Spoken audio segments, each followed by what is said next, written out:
For most people, the chance to work on a project as well-known and universally adored as a Batman movie seems like an opportunity which is just too good to pass up on. Over the years, the likes of Michael Keaton, Jack Nicholson, Heath Ledger, and Tom Hardy have all managed to cement themselves in cinema history with their performances in various Caped Crusader features. Most of them would also claim to have had a jolly good time bringing the likes of Batman, Joker, and Bane to life too. However, not every talented thespian walks away from Gotham City with a spring in their step, and nothing but good words to say about their time in Bruce Wayne's world. In fact, some genuinely despise the whole experience. I'm Gareth from WhatCulture.com, and here are 8 actors who hated working on Batman movies. Number 8. Christian Bale, The Dark Knight series. For many, Christian Bale's portrayal of everyone's favorite Dark Knight set the new benchmark during Christopher Nolan's groundbreaking trilogy of Batman films. However, not everyone shares that same opinion. In fact, the actor himself has revealed in recent times that he regrets not being able to realize the initial vision he had of the very dark, messed up character, noting that Heath Ledger's iconic portrayal of the Joker pretty much killed off any hopes he had of bringing Batman's true monstrous self to the big screen. Bale said, "Heath turned up and just kind of completely ruined all my plans, because I went, he's so much more interesting than me and what I'm doing." On top of not feeling as though he fully brought his vision of the Bat to life, Bale also wasn't the biggest fan of the character's costume. He once referred to the Bat suit as hot, dark, and sweaty, and also revealed that it gives him a headache. Are we still talking about the same thing here? Number 7. Jeremy Irons, Batman v Superman. When the highly anticipated Batman v Superman finally landed on screens in 2016, it's fair to say people were a tad disappointed with the end result. As it goes, BVS's Alfred himself, Jeremy Irons, shared these sentiments, and went on record to state that he felt the film absolutely deserved the critical panning it received upon release. Irons said, "Deservedly so. I mean, it took $800 million, so the kicking didn't matter. But it was sort of overstuffed. It was very muddled. I think the next one will be simpler. The script is certainly a lot smaller, it's more linear." Despite Irons being a little bit off when it came to his Justice League predictions, he was bang on the money with his summary of the DCEU's first Batman movie. Also, when talking about if working on big budget productions like BVS or Justice League was as rewarding as being part of smaller features, Irons later revealed, "Less so, because they're so slow. There's a lot of waiting around and then a huge amount of publicity. One spends 70% of the time doing publicity, 10% of the time filming, and 20% of the time waiting." Fingers crossed the legendary thespian gets to enjoy being part of at least one adored Batman flick with a less arduous publicity schedule before he retires as Master Bruce's faithful butler. Number 6. Marion Cotillard, The Dark Knight Rises.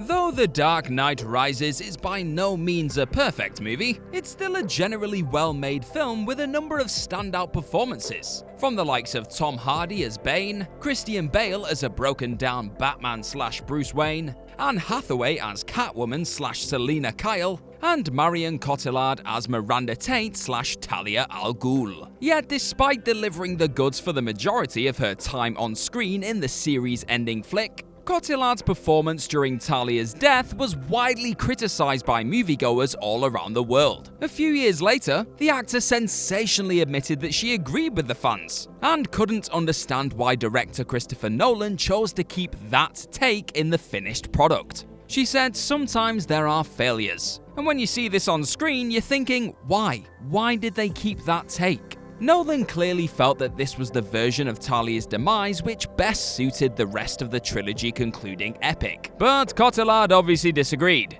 and felt there was a more authentic take that ended up being wasted in favor of her now infamous last breath. Cotillard cut anyone? Number 5. Alicia Silverstone, Batman and Robin. At 18 years old, Alicia Silverstone must not have believed her luck when she found out she would be playing Barbara Gordon/Batgirl in Joel Schumacher's Batman and Robin. Even though the director's last Bat flick, Batman Forever, hadn't quite hit home in the same way Tim Burton's previous two entries had, fans were still hoping that this follow-up could deliver the goods. Yet in the end, Batman and Robin took Forever's colourful, cartoonish attitude and dialed it up to 11. This left fans walking away from the whole experience with a sour taste in their mouths. Much like Silverstone. When speaking about her time working on Schumacher's infamous picture, the actor said, "I can't say that it was that much fun. I love George Clooney and I had such a good experience with him. He was so sweet to me and kind, really protected me and took care. Lovely. And I loved Michael Gough, the man who played Alfred. He was a dream and he and I had such a good relationship. I care about him so much." But aside from that, it wasn't like the deepest acting experience of my career. It's more technical. It's really more, a lot of it is really look over there and throw something. Where am I looking? What am I looking at? What am I throwing? And that's not really that inspiring, you know what I mean? When you take into account Silverstone's uninspiring overall experience on Batman and Robin, along with the actor being ridiculously body-shamed by the media once the film hit cinema screens, it's no surprise the star wasn't exactly in a rush to return to the superhero world once her time as Batgirl was up. Number 4, Jared Leto's Suicide Squad. Admittedly, Suicide Squad isn't an out-and-out Batman feature by any means, but the Dark Knight pops up on a number of occasions to whoop some bad guy ass. So this DCEU movie falls right into Bat territory in my book. So with that in mind, it felt as though this assembling of some of Gotham's most villainous names was teasing a bright, or should that be dark, future for Ben Affleck's Batman and Jared Leto's Joker. The pair even shared one brief scene together in the ill-fated flick, which saw the Bat capturing the Clown Prince of Crime's girlfriend, Harley Quinn. But Leto was barely given much else to do in this disappointing entry in the wake of this moment, and fans were left wondering why arguably the movie's biggest draw had been largely sidelined. Leto was equally miffed by this decision, and ranted about the lack of Joker in the finished product in multiple interviews. However, it now seems as though Leto will get at least one more chance to give his Clown Prince the cinematic outing he feels he deserves. In Zack Snyder's upcoming cut of the Justice League, could he finally get the last laugh?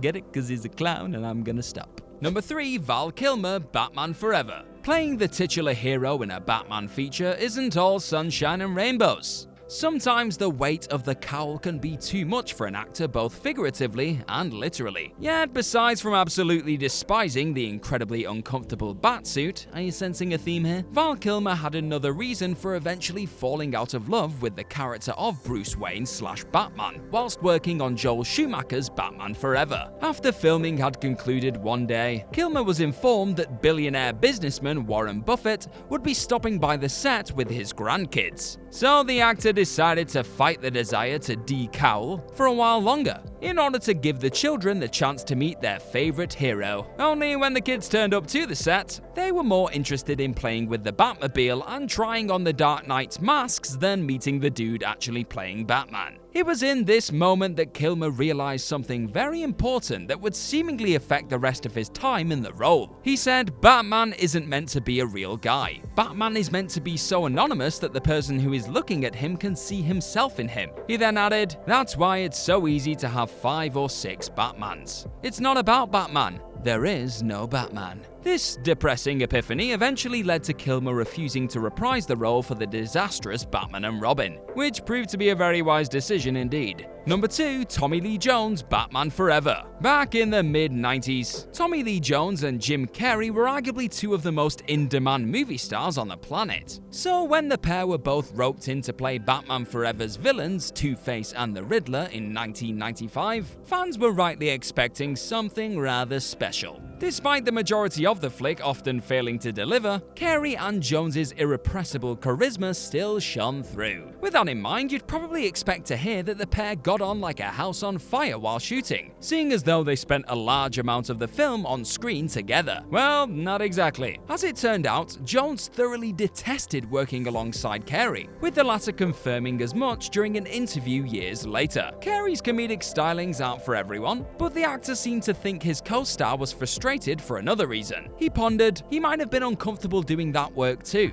That's not really his style of stuff. The film's director Joel Schumacher also added that Jones was not kind to Carey throughout the shoot. So it comes as little surprise to hear that the pair have not worked together since. Number 1. George Clooney, Batman and Robin. Long before George Clooney was an Academy Award-winning performer and one of the most bankable names on the planet, the ER star was brought in as Val Kilmer's replacement for Joel Schumacher's Batman and Robin. The rising star felt this was the opportunity of a lifetime and simply could not wait to be involved in a big, successful franchise movie, as he put it. Big is certainly one way of describing the universally slated sequel to Schumacher's only slightly less painful Batman Forever, but successful Clooney's stint in the cowl was not. In the years that followed this disastrous flick, Clooney has openly confessed that he regrets donning the suit in the first place. Speaking sometime after Batman and Robin flopped, the actor said, "With hindsight, it's easy to look back at this and go, whoa, that was really, well, let's say crap,